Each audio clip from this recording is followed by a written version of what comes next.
Welcome to my channel NCERT solutions and facts. यहाँ पर मैं क्लास 10th एनसीईआरटी जो बुक है उसकी एक और स्टोरी के साथ आई हूँ। स्टोरी का नाम है हिज फर्स्ट फ्लाइट, जिसको लिखा है EMO फ्लेहर्टी ने। इस कहानी में एक यंग सीगल रहता है जिसे समुद्री पक्षी कहते हैं। यह पक्षी अपने भाई बहनों की तरह उड़ना नहीं चाहता। हालांकि उसके भाई बहनों के जो पंख है वो उससे साइज में छोटे हैं, फिर भी वह अपनी पहली उड़ान भरने से बहुत ही डरता है।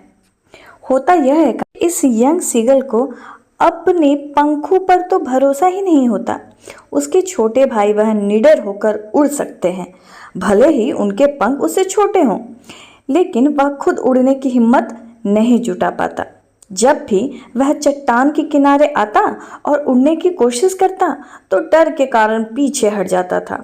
उसके माता पिता उसे बार बार बुलाते और धमकाते हैं कि अगर वह उड़ान नहीं भरेगा तो उसे वहीं भूखा रहना पड़ेगा।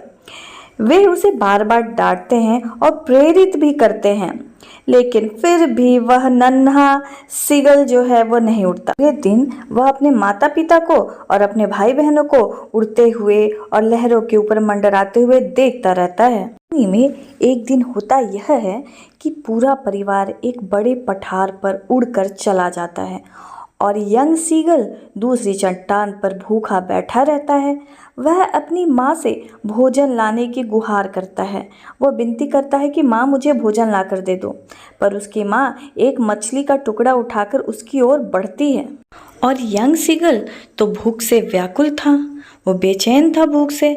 वह मछली की ओर झपटता है और अचानक नीचे गिरने लगता है। जैसे ही वह हवा में गिरता है उसे अपने पंखों की शक्ति का एहसास होता है। अगले ही पल वह निडर होकर उड़ रहा होता है और उसके भाई बहन भी उसके साथ आसमान में गोता लगा रहे होते हैं। यंग सीगल ने जैसे ही अपने पंखों की शक्ति पर भरोसा किया और अपने आप पर आत्मविश्वास रखा, उसने अपने डर को जीत लिया। तो यह कहानी हमें यह सिखाती है कि आत्मविश्वास और साहस से हम अपने डर को हरा सकते हैं और सफलता प्राप्त कर सकते हैं। यह कहानी आपको कैसी लगी? अच्छी लगी हो तो प्लीज़ लाइक एंड शेयर। और इसका पार्ट 2 भी है इस फर्स्ट फ्लाइट का, उसे मैं जल्दी लेकर आऊँगी अपने चैनल पर। तब तक आप चैनल से जुड़े रहिए। धन्यवाद।